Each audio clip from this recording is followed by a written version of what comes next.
وهذا عندنا أطيب تمن ماش والبصل المقرمش عليه، تشريب اللحم والسلطة أكيد.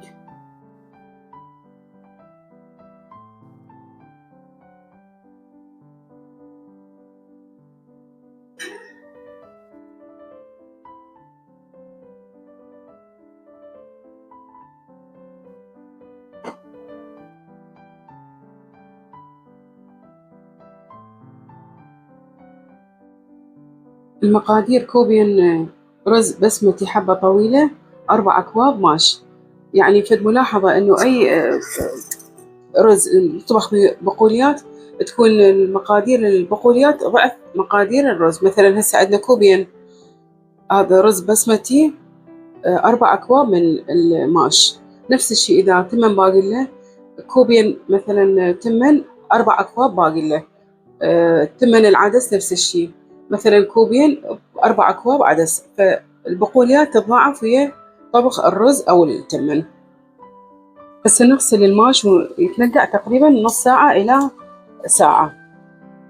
هسه غسلنا الماش وطبعا ننظفه من الشوائب، اكو حجر صغير يكون بيه، ونتركه بين قلنا النص ساعة إلى ساعة. هسه راح نغسل التمن نفس الشيء، ننظفه من الشوائب وننقعه نص ساعة إلى ساعة.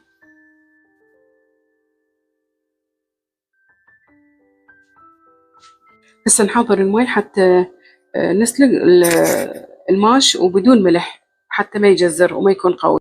ننتظر المي يغلي حتى نخلي الماش.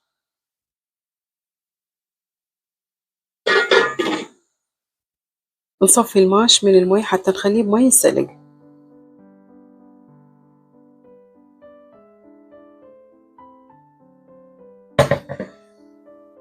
هسه بدأ يغلي المي حتى نخلي الماش.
هسه بعد أن استوى عندنا التمن وتهدر نحضره للتقديم.